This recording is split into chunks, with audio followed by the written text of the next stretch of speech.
Hello, सेवा सेवा जोहार। मैं अभिषेक उइके, राष्ट्रीय संचालक जीएसयू इंडिया।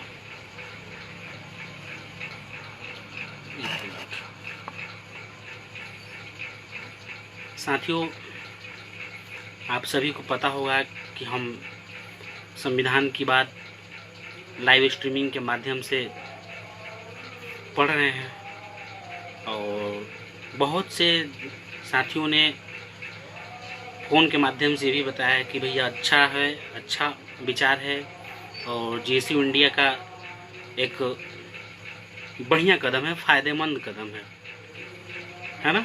कुछ लोगों ने ये बताया कि भैया हम जो है समय नहीं दे पाते हैं, तो जो समय नहीं दे पाते हैं लाइव के लिए, तो उनके लिए व्यवस्था है यूट्यूब पर। ठीक है, संविधान की बात से संबंधित सारी वीडियो यूट्यूब पर उपलब्ध है। बस आप गुणवाना अभिषेक उइके नाम से चैनल बना है यूट्यूब पर, आप वहां जाइए और चैनल को सब्सक्राइब कीजिए और आप जितने भी पीछे की जो संविधान की बात क्लास हुई है आप उनको देख सकते हैं और पढ़ भी सकते हैं जब मन तब। आइए हम बात करेंगे आज टॉपिक पर। जो आज का टॉपिक है हमारा व्यक्तिगत स्वतंत्रता। ठीक है, संविधान के तहत मिलने वाली, है ना,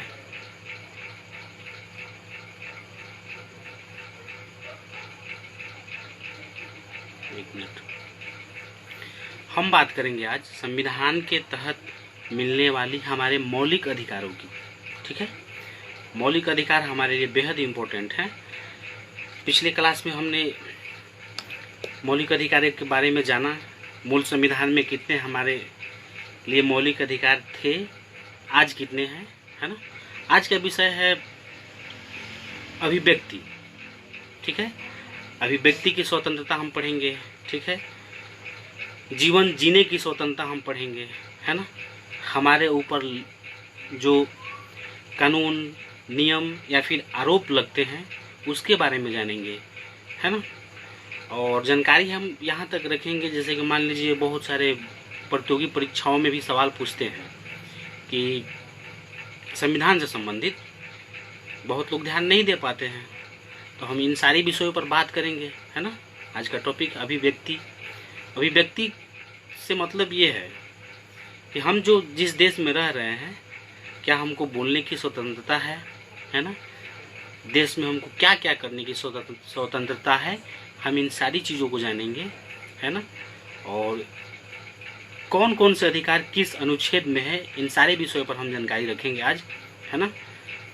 बस ध्यान देंगे। आइए हम टॉपिक पर बात करते हैं। आप स्क्रीन के माध्यम से जानेंगे, स्क्रीन पर आप देखेंगे और सवाल जो होंगे आप कमेंट में ज़रूर डालिएगा और वीडियो को शेयर ज़रूर कीजिए। ठीक है, आइए हम जानेंगे क्या है अभिव्यक्ति की स्वतंत्रता, है ना।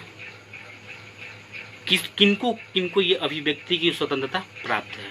ठीक है, मतलब मान लीजिए हम भारत देश के नागरिक हैं, है ना, तो नागरिक हैं तो हमको क्या क्या अभिव्यक्ति के अंतर्गत कौन से अधिकार हमें प्राप्त है, हम इन सारी चीज़ों को जानेंगे। ठीक है, अनुच्छेद के माध्यम से जानेंगे कि अनुच्छेद हमारे लिए बेहद इम्पोर्टेंट है।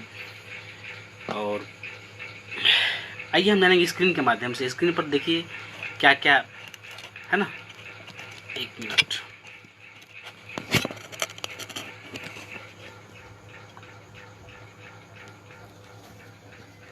देखिए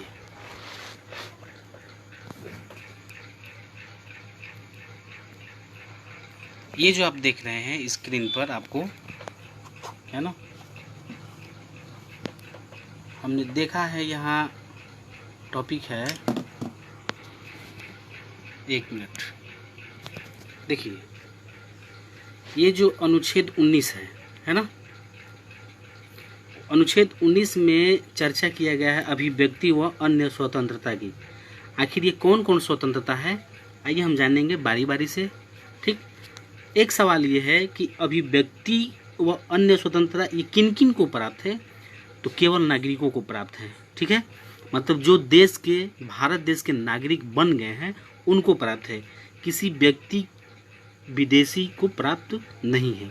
अब मान लीजिए कोई विदेशी व्यक्ति है, वो भारत का नागरिक है ही नहीं, ये उनको अधिकार प्राप्त नहीं है। केवल किनको प्राप्त है?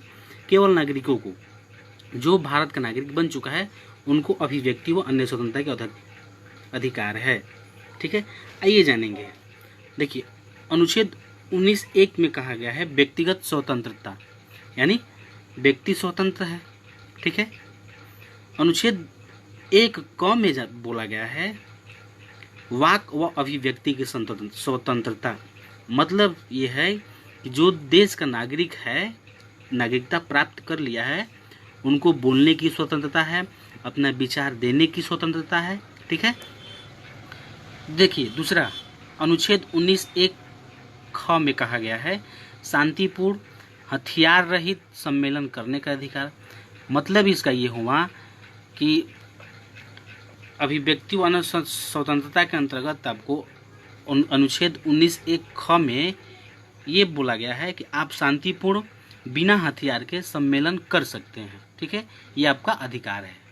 कहीं भी आप शांतिपूर्ण सम्मेलन कर सकते हैं, है ना। 19(1) में कहा गया है संघ बनाने की स्वतंत्रता। जैसे हम मान लीजिए हम कोई संगठन बना लेते हैं, है ना, ये हमारा अधिकार है। ठीक है, ये व्यक्तिगत स्वतंत्रता है ना। हम व्यक्तिगत रूप से स्वतंत्र हैं संघ बनाने के लिए, कोई संगठन बना सकते हैं, कोई समूह बना सकते हैं। ठीक है, अब देखिए अनुच्छेद 1(घ) में कहा गया है घूमने की स्वतंत्रता। मतलब ये है कि हम घूम भी सकते हैं। ठीक है, घूमने की स्वतंत्रता संविधान में दी गई है ना, लेकिन एक सीमा में। ठीक है, देखिए फिर अनुच्छेद 1 के अंग में कहा गया है, अनुच्छेद 1 अंग में ये कहा गया है निवास की स्वतंत्रता। मतलब ये हुआ कि आप जो है भारत देश के किसी भी कोने में रह सकते हैं, घर बसा सकते हैं। ठीक है, अपने जीवन यापना जो भी हो जीवन यापन चला सकते हैं। मतलब निवास की स्वतंत्रता संविधान हमें देता है। ये संविधान अधिकार देता है कि हम भारत देश के किसी भी कोने में रह सकते हैं। ठीक है, अब देखिए अनुच्छेद 1(च) में कहा गया है संपत्ति का अधिकार। मतलब अनुच्छेद 1(च) में संपत्ति का अधिकार की चर्चा की गई है। इसको मतलब अभिव्यक्ति व अन्य स्वतंत्रता के अधिकार के तहत हमें अनुच्छेद 1(च) में कहा गया है संपत्ति का अधिकार चर्चा किया गया है, लेकिन इसको समाप्त कर दिया गया है। पिछले क्लास के टॉपिक में आपने पढ़ा होगा तो याद है कि संपत्ति के अधिकार को अब अनुच्छेद 300(क) के तहत कानूनी अधिकार बना दिया गया है।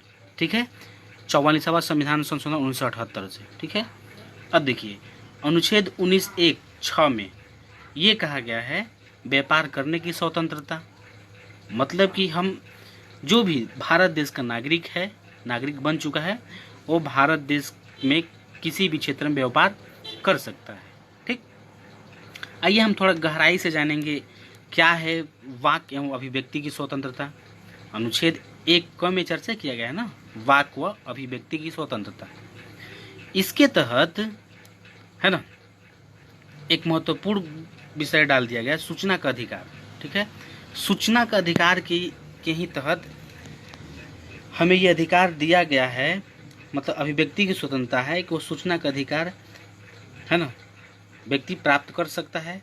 ठीक है, देखिए सूचना का अधिकार, प्रेस मीडिया की स्वतंत्रता है ना, ये सारे की सारी चीज़ें क्या है कानूनी विधिक अधिकार है, संवैधानिक अधिकार नहीं है। मतलब ये है कि जो आप गुजरे होंगे या फिर जानते होंगे, सूचना का अधिकार के माध्यम से हम कोई भी जानकारी प्राप्त कर सकते हैं। लोक प्रशासन की कोई भी जानकारी, लोक सेवा या फिर सरकार से संबंधी या फिर निजी कोई भी जानकारी हम प्राप्त कर सकते हैं। ठीक है, जो हमारे हित में हो। ठीक है, या फिर सार्वजनिक हो। तो सूचना का अधिकार और प्रेस मीडिया की स्वतंत्रता ये कानूनी या फिर विधिक अधिकार है, संवैधानिक अधिकार नहीं है। सवाल पूछता है साथियों, क्या सूचना का अधिकार संवैधानिक अधिकार है? तो आपका जवाब होना चाहिए नहीं, ये कानूनी अधिकार है। ठीक है, देखिए स्वतंत्रता, अभिव्यक्ति की स्वतंत्रता के ही अंतर्गत आपको वोट देने का अधिकार प्राप्त है। ठीक है, वोट देने का भी अधिकार प्राप्त है और वोट ना देने का भी आपको अधिकार प्राप्त है। ठीक है, ये जो है इसको राजनीतिक अधिकार तथा कानूनी अधिकार माना गया है। ठीक है, वोट देना ये राजनीतिक अधिकार है आपका या फिर कानूनी अधिकार है, वोट नहीं देना या फिर वोट देना ये दोनों राजनीतिक अधिकार है। ठीक है, आगे हम बात करेंगे। देखिए एक बहुत ही इंटरेस्टिंग बात है, आपको जो है चुप रहने का भी अधिकार प्राप्त है। आप देख रहे हैं, चुप रहने का भी अधिकार हमारे संविधान में है, अधिकार प्राप्त है। आपको झंडा फहराने का भी अधिकार प्राप्त है। मतलब ये है कि झंडा फहराने का अधिकार कब मिला? 2007 में मिला।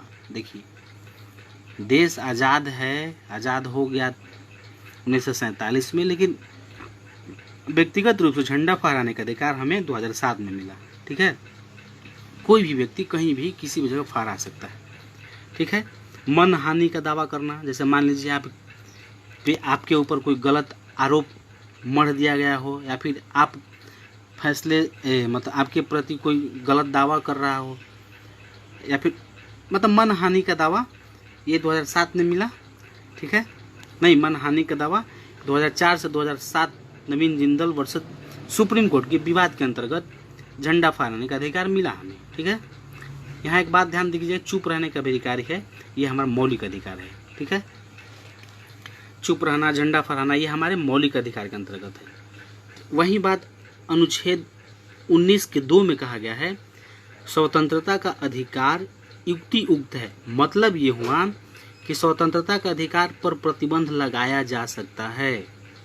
ऐसा नहीं है कि आपको चुप रहने का अधिकार है या फिर कहीं भी घूमने का अधिकार है तो आप बेवजह बिना किसी काम कहीं भी या फिर देश के हालात को देखते हुए, है ना, अनुच्छेद 19(2) पर प्रतिबंध लगाया जा सकता है। ठीक है, अब हम बात करेंगे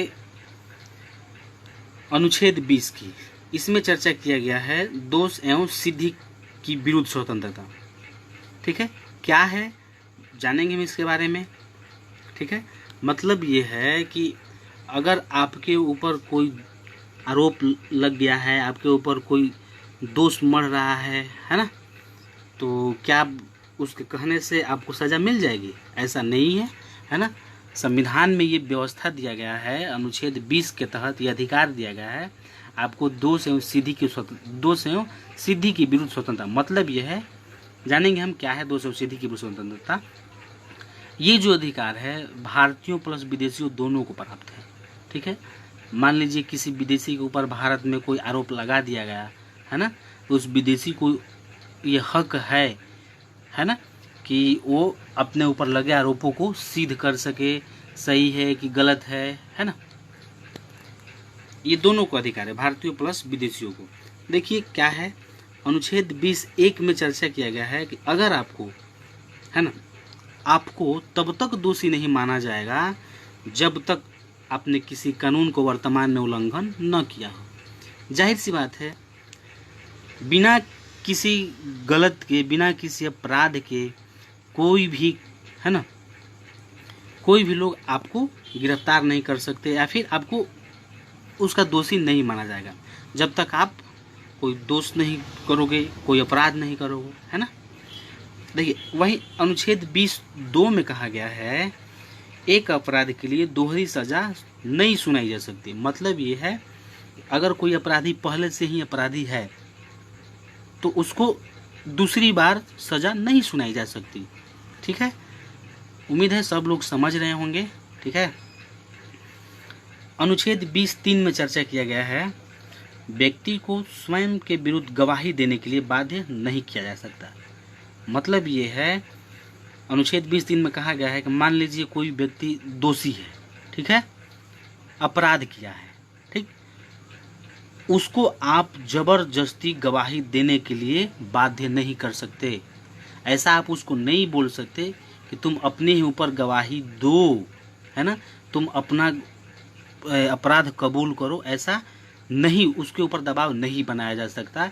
ये हमें संविधान के तहत अधिकार मिला है और ये अनुच्छेद 20(3) में है। ठीक है, 20(3) के ही तहत मतलब कि नार्को टेस्ट वगैरह, नार्को टेस्ट चल रहा था पहले, है ना, नार्को टेस्ट बैन कर दिया गया है 2010 से।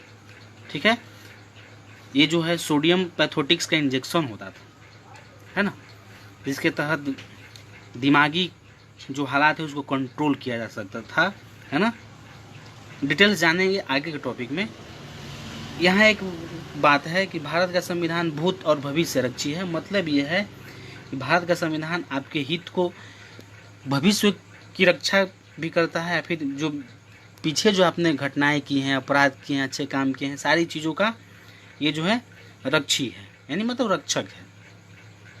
ठीक है, आइए अब हम बात करेंगे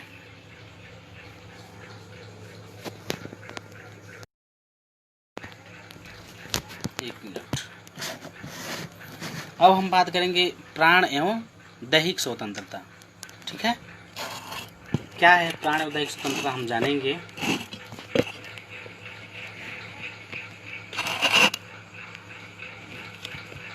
एक मिनट,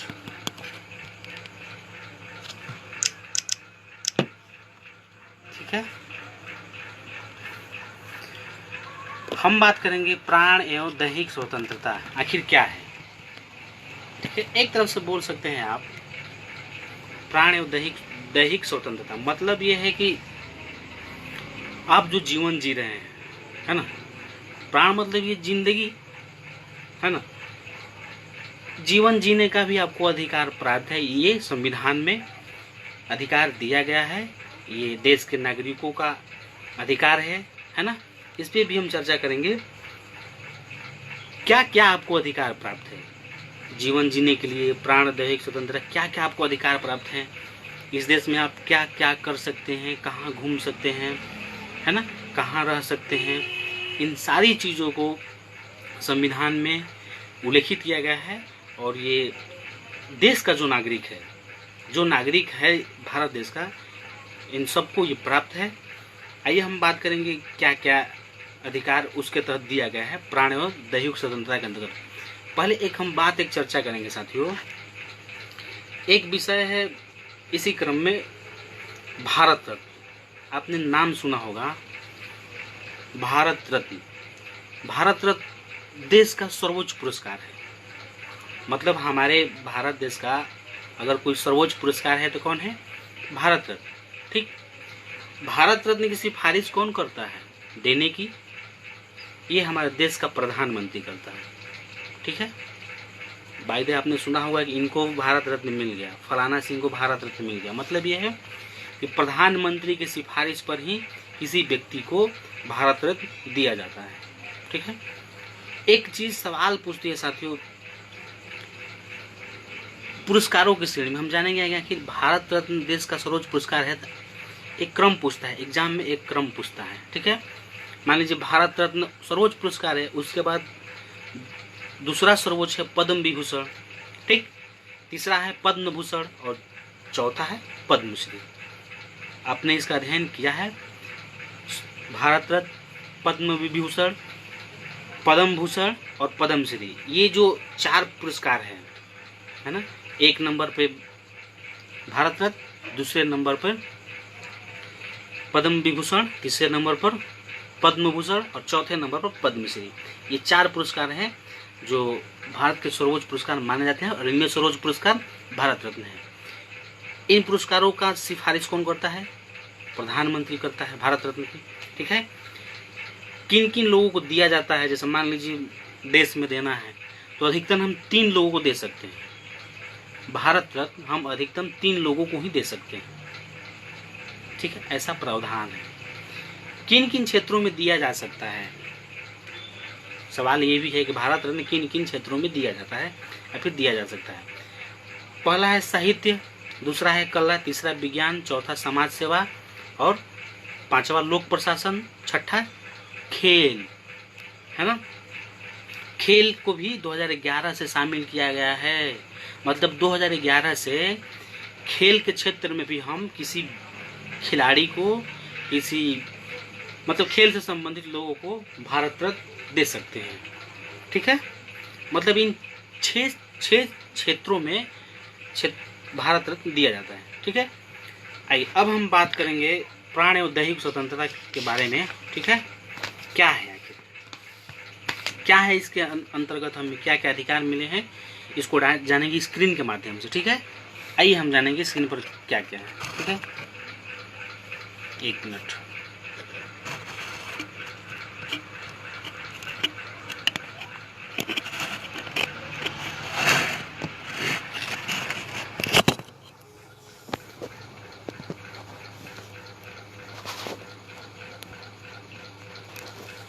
देखिए, आपको जो है स्क्रीन पर दिख रहा होगा। ठीक है, ये देखिए, ये जो आप देख रहे हैं प्राण एवं दैहिक स्वतंत्रता, मतलब ये है अपने जीवन से संबंधित, जैसे घूमना फिरना, खेलना, कहीं रहना, आना जाना, है ना, इन सारी चीज़ों के बारे में हम जानेंगे। ठीक है, देखिए, यह अनुच्छेद 21 में प्राण और दैहिक स्वतंत्रता की बात कही गई है।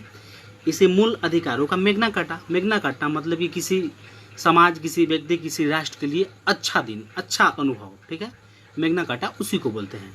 ठीक है, प्राण एवं दैहिक स्वतंत्रता के अंतर्गत, है ना, दोनों को प्राप्त है। नागरिक, देश के नागरिक को भी प्राप्त है और विदेशी नागरिक को भी प्राप्त है। ठीक है, एक बेहद महत्वपूर्ण पॉइंट बनता है साथियों, अनुच्छेद 20 और अनुच्छेद 21 को किसी भी परिस्थिति में समाप्त नहीं किया जा सकता। ये सवाल हमेशा पूछता है एग्जाम में। ठीक है, संविधान का ऐसा कौन सा अनुच्छेद है जो किसी भी परिस्थिति में समाप्त नहीं किया जा सकता, यानी अनुच्छेद 20 और 21। ऐसा कब किया गया? 44वां संविधान संशोधन 1978 के तहत। ठीक है, इससे पहले अनुच्छेद 20 और 21 को समाप्त किया जा सकता था, इसके पहले। ठीक है, अब पूर्व में 3 बार समाप्त किया भी जा चुका है। देखिए कब देश में 3 बार जब राष्ट्रीय आपातकाल हुआ, 1962 में भारत चीनी युद्ध हुआ, उस समय भी अनुच्छेद 20 और 21 को समाप्त किया गया था। ठीक है, 1971 में भी भारत पाक युद्ध, 1975 इंदिरा गांधी द्वारा जब राष्ट्रीय आपात की घोषणा की गई थी, उस समय भी इसको खत्म किया गया था, अनुच्छेद 20 और 21 को। ठीक है, देखिए अब हम बात करेंगे, कुछ विषय है ना। देखिए यहाँ पे देखिए 44वां संविधान संशोधन जो हम अभी चर्चा किए 1978, है ना। 44वां संविधान संशोधन 1978 के द्वारा ही अनुच्छेद 20 और 21 को समाप्त नहीं किया जा सकता। ठीक है, और इसको लेकर अनुच्छेद 359 में संशोधन कर दिया गया, जो आपातकाल से संबंध है, अनुच्छेद 359। ठीक है, आगे पढ़ेंगे कौन कौन आपात अनुच्छेद हैं, कौन कौन आपातकाल है ना। देखिए इसमें संशोधन करके ये लिखा गया कि देखिए अनुच्छेद 20-21 को किसी भी परिस्थिति में समाप्त नहीं किया जा सकता। एक तरफ ये लिखा गया कि राष्ट्रीय आपातकाल के समय अनुच्छेद 19 की स्वतंत्रता स्वतः समाप्त हो जाएगी। मतलब जब देश में राष्ट्रीय आपातकाल लगेगा तो जो हमें अनुच्छेद 19 के अंतर्गत स्वतंत्रता मिली गई है, जैसे कि अभिव्यक्ति की स्वतंत्रता, है ना, संघ बनाने की स्वतंत्रता, है ना, घूमने की स्वतंत्रता, निवास करने की स्वतंत्रता, ये सारी की चीज़ें बैन कर दी जाएगी। मतलब इसको समाप्त हो जाएगी, स्वतः समाप्त हो जाएगी बिना कहे। कब? जब देश में राष्ट्रीय आपातकाल लागू हो तब। ठीक, बाकी जो मूल अधिकार है, मौलिक अधिकार है हमारे, राष्ट्रपति की इच्छा अनुसार समाप्त किए जा सकते हैं राष्ट्रीय आपातकाल के दौरान। ठीक है, लेकिन इसको कभी नहीं खत्म किया जाएगा, इसको ध्यान देंगे आप, अनुच्छेद 20 और 21 को। ठीक है, आइए हम इस स्वतंत्रता को ही लेके जो अनुच्छेद 21 में जो बोला गया है प्राण और दैहिक स्वतंत्रता, उसी को लेकर सुप्रीम कोर्ट तक विवाद चला गया, है ना। सुप्रीम कोर्ट में ये पूछा गया कि आखिर कब लोगों को किस बात के लिए स्वतंत्रता दी गई है ना। उस प्राण एवं दैहिक स्वतंत्रता के अंतर्गत क्या क्या बातें हम पर फॉलो करती है, क्या हमको वो अधिकार प्राप्त है कि नहीं। आइए जानेंगे कौन कौन सा अधिकार अनुच्छेद 21 के तहत प्राण एवं दैहिक स्वतंत्रता के अंतर्गत आते हैं। देखिए इसी को लेकर जब ये संशोधन हुआ, 44वां संशोधन, तो कुछ लोग ने सवाल किया।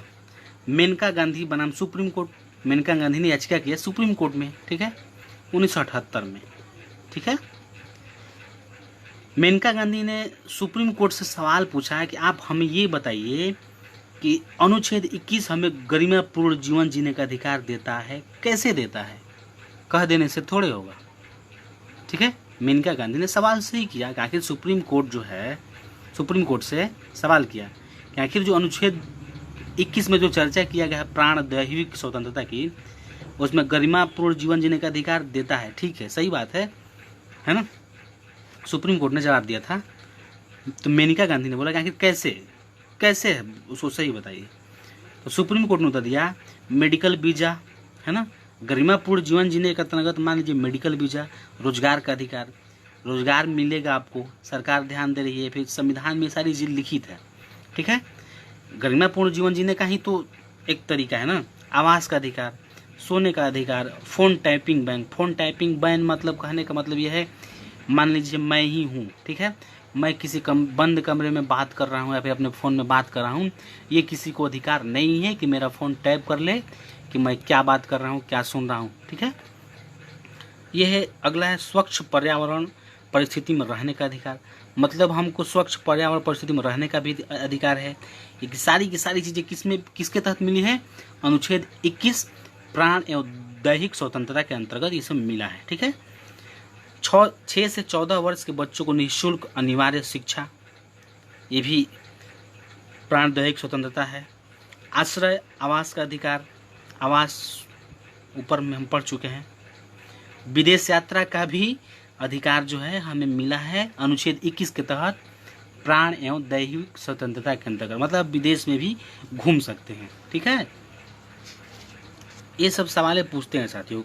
रोजगार का अधिकार आपको किस अनुच्छेद के तहत प्राप्त है? तो आपको जवाब होना चाहिए अनुच्छेद 21, ठीक है। एक तरफ एक और बात कहा गया है अनुच्छेद 21 में ही कहा गया है कि 6 से 14 वर्ष के बच्चों को अनिवार्य शिक्षा, मतलब 6 से 14 वर्ष के बच्चों को पढ़ाना ही होगा, ठीक है।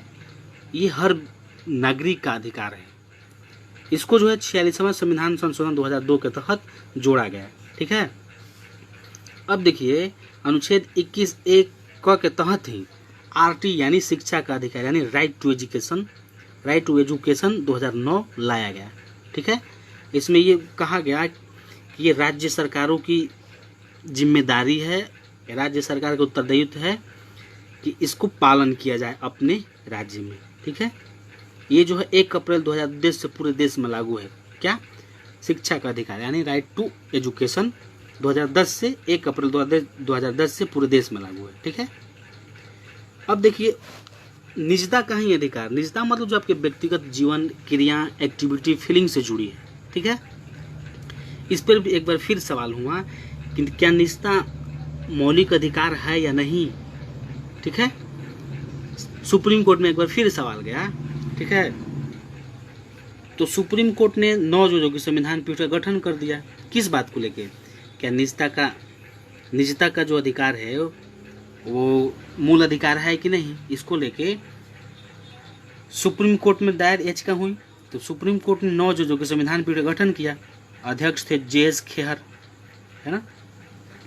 24 अगस्त 2017 को, फिलहाल की ही बात है, लगभग 3 साल पहले 24 अगस्त 2017 को जवाब आया हाँ, यानी सुप्रीम कोर्ट ने ये कह दिया कि निजता का जो अधिकार है वो मूल अधिकार है, देश के नागरिकों का मूल अधिकार है। निजता मतलब समझिए वही जो अभी बात करना, फोन पे बात करना, घूमना रहना, खाना पीना, रोजगार वगैरह, है ना। मतलब ये है कि निजता को मौलिक अधिकार का दर्जा अनुच्छेद 21 के तहत दिए गए जीवन जीने की स्वतंत्रता तथा व्यक्तिगत स्वतंत्रता के अंतर्गत दिया गया है। इतना पढ़ने के बाद आपको समझ में आ गया होगा ये किस प्रकार का अधिकार है, ठीक है। एक सवाल बनता है कि निजता को मूल अधिकार का दर्जा संविधान के किस अनुच्छेद के अंतर्गत दिया गया है? तो अनुच्छेद 21, सिंपल बात, ठीक। इस निजता का अधिकार को लेकर एक और केस हुआ था सुप्रीम कोर्ट में। देखिए क्या बात हुआ था उस समय। ये फैसला सुनाने से पहले जब सुप्रीम कोर्ट में 9 जजों की पीठ गठन हुआ तो उन जजों की समूह ने तो सही कह दिया कि हाँ, निजता का अधिकार जो है ये मूल अधिकार है, ठीक है। लेकिन इससे पहले क्या होता था? देखिए 1954 में जब MP शर्मा केस आया 1962 में, खड़ग सिंह केस आया, तो इन्होंने भी सवाल पूछा था कि क्या निजता का अधिकार मौलिक अधिकार है। तो उस समय सुप्रीम कोर्ट ने ना बोल दिया था, मतलब कि निजता का अधिकार मूल अधिकार नहीं है। लेकिन 2012 में, है ना, केस पुत्तुस्वामी केस हाईकोर्ट के पूर्व जस्टिस जो थे, उन्हें याचिका दायर किया और सुप्रीम कोर्ट ने फैसला सुना दिया, है ना, 24 अगस्त 2017 को, कि निजता का अधिकार मौलिक अधिकार है। ठीक है। अब देखिए जानेंगे निजता का अधिकार की प्रकृति, यानी युक्ति उक्त है, मतलब किसी पर प्रतिबंध लगाया जा सकता है। जैसे मान लीजिए निजता का अधिकार के तहत ही, है ना, आपको प्राप्त है कि आप घूम सकते हैं, रह सकते हैं, है ना, तो उस पर प्रतिबंध लगा सकता है सरकार। ठीक है। अब हम जानेंगे,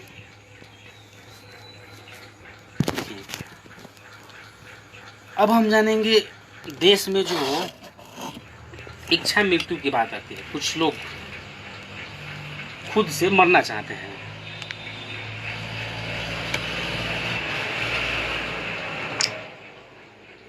मतलब ये है कि कुछ लोग जो है स्वयं खुद से मरना चाहते हैं, यानी इच्छा मृत्यु।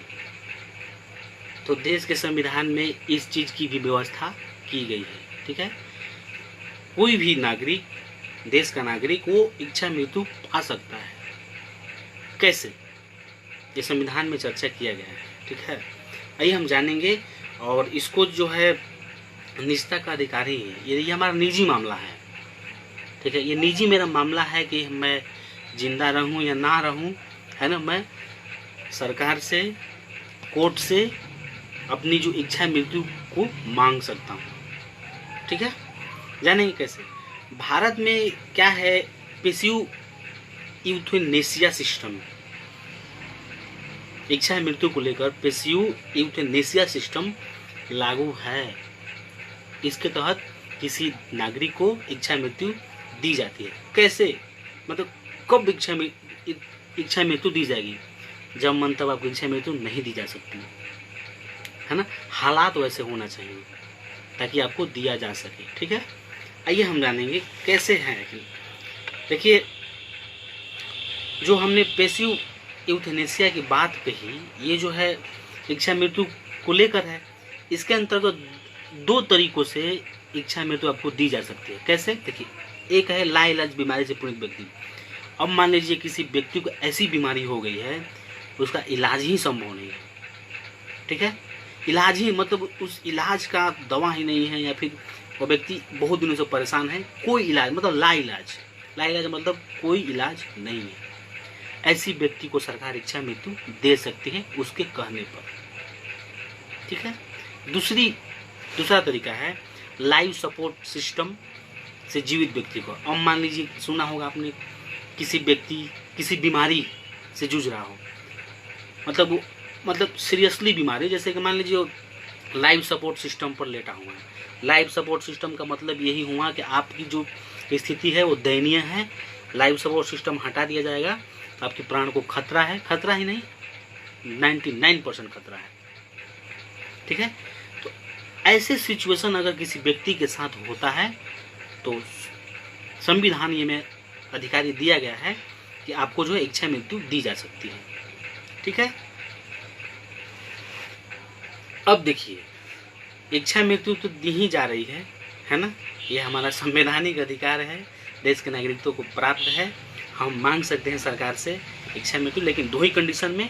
पहला कंडीशन आपने जाना, लाइलाज बीमारी से पीड़ित व्यक्ति को, और दूसरा लाइफ सपोर्ट सिस्टम पर जो रोगी चल रहा है उसको हटा देंगे। उस सिस्टम, लाइफ सपोर्ट सिस्टम से उस व्यक्ति को हटा देंगे, वो खुद पे खुद मर जाएगा। ठीक है। अब हम बात करेंगे अनुच्छेद 21 के तहत। अनुच्छेद 21 में जो बात कही है प्राण और दैहिक स्वतंत्रता, उसके तहत ही आपको जीवन जीने की ही स्वतंत्रता भी है। जीवन जीने के अंतर्गत मतलब कि मरने का भी अधिकार है ना, गरिमापूर्ण जीवन जीना, गरिमापूर्ण मरना, ये अनुच्छेद 21 के तहत जो बात कही गई है, प्राण एवं दैहिक स्वतंत्रता, यही सब है। ठीक है। अब एक इंटरेस्टिंग बात आती है, जैसे कि ये प्राण एवं दैहिक स्वतंत्रता के ही अंतर्गत है, जानना जरूरी है सबके संग। तो मान लीजिए मैं कोई अपराध कर दूंगा, ठीक है, मैं किसी केस में फंस जाऊंगा, मेरे ऊपर अपराध लग गए और कानून हमें गिरफ्तार करके अपने माध्यम से जो भी करना है करेगी, लेकिन उस समय उस अपराधी को क्या क्या अधिकार है ये जानेंगे, ठीक है। मतलब अपराधी को क्या क्या अधिकार है, इन सारी चीज़ों के बारे में हम जानेंगे, है ना। ये अनुच्छेद 22 में चर्चा किया गया है, आपको जानकर थोड़ा अच्छा लगेगा। आइए हम जानेंगे क्या क्या उस अपराधी को अधिकार प्राप्त है, ठीक है। आइए देखिए, अभी हमने देखा इच्छा मृत्यु के बारे में, हमने तो पढ़ा ही, ठीक है। अब हम जानेंगे अगर बाई द वे किसी व्यक्ति को गिरफ्तार कर लिया जाता है किसी अपराध को लेकर, ये चर्चा अनुच्छेद 22 में किया गया है। क्या कहा गया है? गिरफ्तारी के विरुद्ध स्वतंत्रता।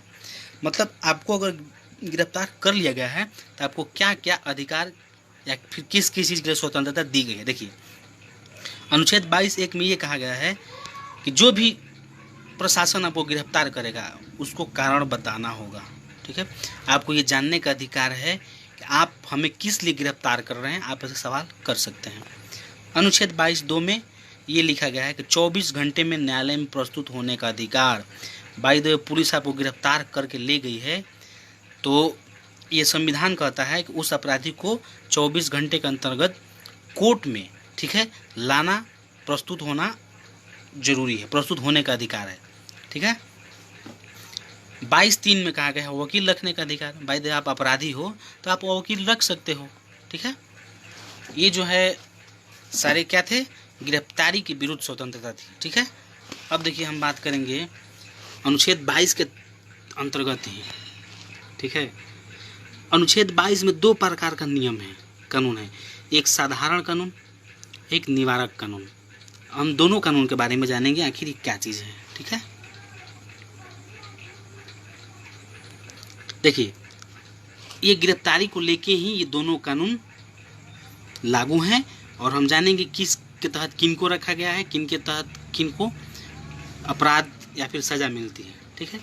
बाय द वे अगर कोई व्यक्ति ऐसा गिरफ्तार हो गया है, गिरफ्तार होके जेल चला गया है ना, तो उनको ये चीज़ें प्राप्त हैं गिरफ्तार के समय, है ना, आप देख रहे हैं। तो इन ऐसे लोगों के लिए और क्या क्या से कानून बनाए गए हैं आइए हम आगे देखेंगे, ठीक है। देखिए गिरफ्तारी के विरुद्ध स्वतंत्रता है अनुच्छेद 22 में, देखिए जानेंगे। साधारण कानून, साधारण कानून कहने का मतलब ये हुआ कि भारतीय व्यक्ति जो देश की एकता अखंडता के लिए खतरा नहीं है उनके लिए साधारण कानून लागू होगा। कब? जब उसको किसी अपराध के लिए गिरफ्तार किया जाता है तब, ठीक है। दूसरी, ऐसे लोगों को अनुच्छेद 22(1), 22(2), 22(3) का अधिकार प्राप्त, मतलब जो 22(1) में गिरफ्तारी जानने का अधिकार है, 22(2) में है ना गिरफ्तारी, 22(2) में है आपका ये क्या बोलते हैं 24 घंटे के अंदर न्यायालय में पेश होने का अधिकार, 22(3) में है वकील रखने का अधिकार। मतलब साधारण कानून भारतीय व्यक्ति को प्राप्त है ना। वो कौन व्यक्ति हो सकते हैं जो एकता अखंडता के लिए खतरा नहीं हो, है ना। ऐसे लोगों को अनुच्छेद 22(1), 2, 3 सारे अधिकार प्राप्त हैं, ठीक है। अब जानेंगे यहाँ पे निवारक कानून। अनुच्छेद 22 के तहत निवारक कानून है, कौन कौन इसके अंतर्गत लोग आएंगे। देखिए ऐसा व्यक्ति जो देश विरोधी गतिविधियों में लिप्त हो, ठीक है, देश की एकता अखंडता के लिए खतरा हो, प्लस वह या फिर वो दुश्मन देश, ठीक है, दुश्मन देश का आदमी हो या फिर दुश्मन देश की बात करता हो, सब समर्थन करता हो, ऐसे व्यक्तियों के लिए निवारक कानून बनाया गया। अब आइए जानें कि इनके लिए क्या क्या अधिकार है। इनको जो है अनुच्छेद 22(1), 2, 3 का प्राप्त नहीं है। मतलब ये है कि ऐसे व्यक्ति जो देश विरोधी गतिविधियों में लिप्त हों, देश की एकता अखंडता के लिए खतरा हो, प्लस दुश्मन देश के समर्थन हो, है ना, तो ऐसे व्यक्तियों को ना ही गिरफ्तारी जानने का अधिकार है, ना ही वकील रखने का अधिकार है, और ना ही उनको 24 घंटे के अंदर न्यायालय में प्रस्तुत होने का अधिकार है, ठीक है। इनकी अनुच्छेद 1921 की स्वतंत्रता समाप्त हो जाती है। मतलब जो 19 में जो बात कही गई अभिव्यक्ति की स्वतंत्रता है ना, 21 में जो निजता की बात कही गई है, निजता का अधिकार, कहीं भी घूमने फिरने रहने मरने जीने की बात कही गई है 21 में, वो समाप्त हो जाती है। ठीक है, क्यों समाप्त होती है? क्योंकि ये देश विरोधी गतिविधियों में लिप्त हुए रहते हैं, देश की एकता अखंडता के लिए खतरा है ऐसे लोग। ठीक है, तो उनके लिए ये सारी चीज़ें निषेध हैं। ठीक है, निवारक कानून के तहत गिरफ्तार किए गए व्यक्ति को पुलिस 3 माह हिरासत में रख सकती है। ये जानिए आप, जो व्यक्ति देश हित के लिए खतरा पैदा करता हो या फिर देश की एकता अखंडता के लिए खतरा हो या फिर दुश्मन देश का समर्थन करता हो, तो ऐसे व्यक्ति को पुलिस 3 माह हिरासत में रख सकती है बिना उससे पूछे। ठीक है, निवारक निरोध समिति के सिफारिश पर और अधिक दिन तक हिरासत में रख सकते, यानी उसको 3 महीने से ज़्यादा भी रखा जा सकता है। ठीक, कारण क्या होगा 3 महीने से रखने से ज़्यादा रखने का कारण क्या होगा? शक के आधार पर गिरफ्तार किया गया है, गिरफ्तार करना और उन्हें अपराध करने से रोकना।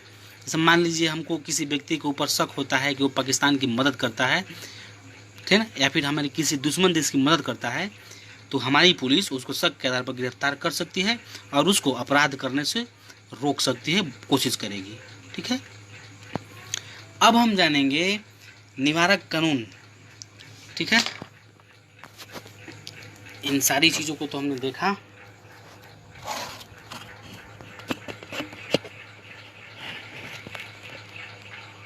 ये बात आगे हम जानेंगे।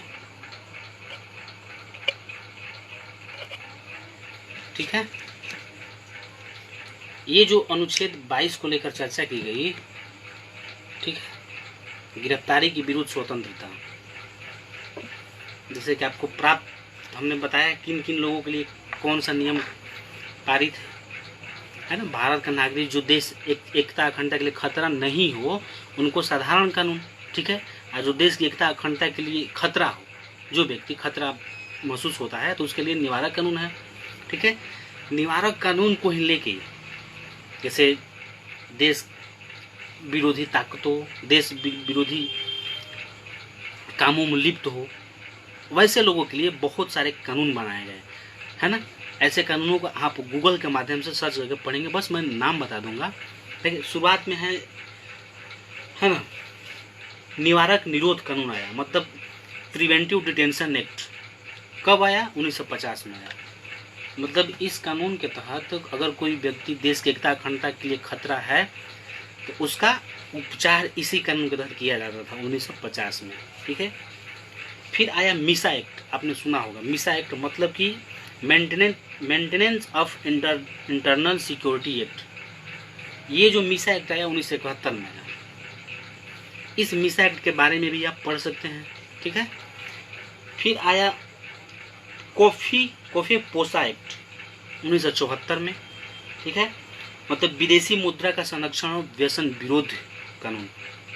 अब मान लीजिए कोई इस देश में रह के काला धन, ठीक है, काला धन इधर उधर कर रहा है, तो उसके लिए भी कानून बना है। फिर 1980 में बना नेशनल सिक्योरिटी एक्ट, यानी NSA, राष्ट्रीय सुरक्षा कानून। आप भी इनको गूगल के माध्यम से पढ़ सकते हैं, जिसको हम लोग रासुका कहते हैं, यानी राष्ट्रीय सुरक्षा कानून, है ना। फिर आया 1985 में टाडा एक्ट। टाडा मतलब टेररिज्म एक्टिविटी डिस्क्रिप्टिव एक्ट, मतलब ये आतंकवाद एवं विध्वंसक कानून। जो लोग आतंकवाद और विध्वंसक क्रियाकलापों में शामिल रहते हैं, उनके लिए कानून आया टाडा, यानी 1985 में आया टाडा एक्ट। ठीक है,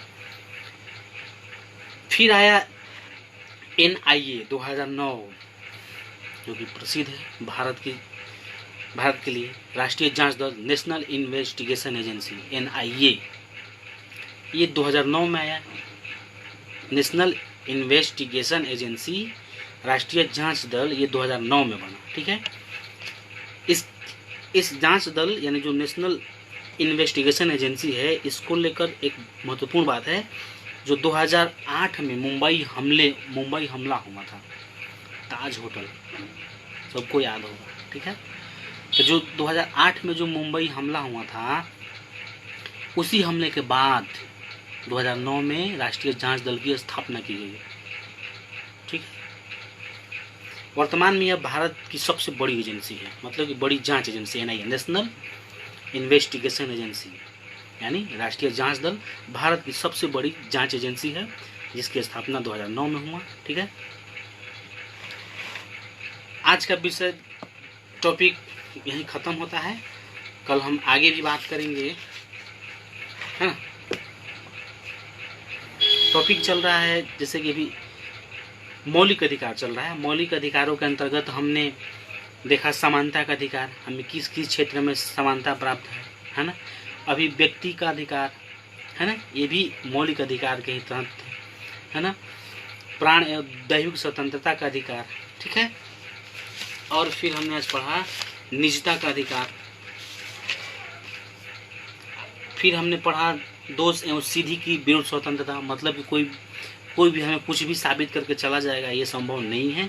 संविधान में हक प्राप्त है कि हम उसके खिलाफ आवाज़ उठा सकते हैं, जानकारी पा सकते हैं, या फिर जो हमारे खिलाफ जो अपराध मढ़े गए हैं वो सत्य है कि नहीं है ना।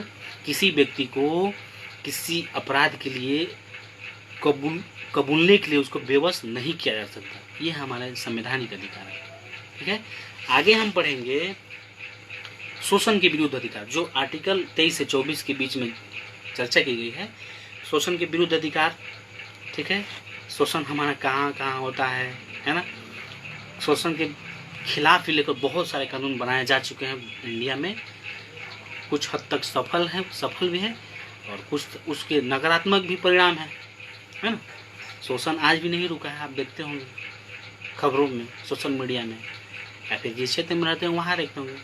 ठीक है, फिर बात करेंगे हम धार्मिक स्वतंत्रता की बात। इस देश में कौन लोग या फिर कौन लोग क्या क्या धर्म मान सकते हैं, या फिर धर्म मानने की स्वतंत्रता है कि नहीं है, इन सारी चीज़ों पर हम कल चर्चा करेंगे। ठीक है, तो तब तक के लिए हम यहीं पर अपनी बात ख़त्म करेंगे। आप लोगों से अनुरोध है कि आप लोग वीडियो को ज़्यादा से ज़्यादा शेयर कीजिएगा दोस्तों, है ना, ताकि और भी हमारे जो भी भाई बहन हैं उनके पास लाभ पहुंच सके और वो हमारे वीडियो को देख सकें। ठीक है, और उम्मीद है आप वीडियो को शेयर करेंगे, है ना। पेज को लाइक ज़रूर कीजिएगा, जीएसयू इंडिया पेज। जीएसयू का ये बढ़िया कदम है। संविधान की बात करना, फालतू बात करने से बढ़िया है कुछ काम के लिए चर्चा हो जाए, है ना। तो कल फिर मिलेंगे इतने ही टाइम पे, रात 8 बजे, है ना। और संविधान के बाद एक बार जो नए लोग हैं मैं उनको बता दे रहा हूँ, संविधान की बात जो टॉपिक क्लास चलती है लाइव स्ट्रीमिंग, ये जो है सोमवार से शनिवार तक, रोज़ सोमवार से शनिवार तक, समय रात 8 बजे से 9 बजे के बीच, यानी 9 बजे तक है। ठीक है, चलती है रोज चलती है। संडे को छुट्टी है, संडे को नहीं है क्लास, है ना। संडे को क्लास हमारी गोंडी भाषा की होगी, है ना। गोंडी भाषा क्लास चलेगी, आपको तुरंत खबर किया जाएगा उस विषय के बारे में। तब तक के लिए अपनी बात यहीं ख़त्म करते हैं। सेवा जोहार, जय संविधान।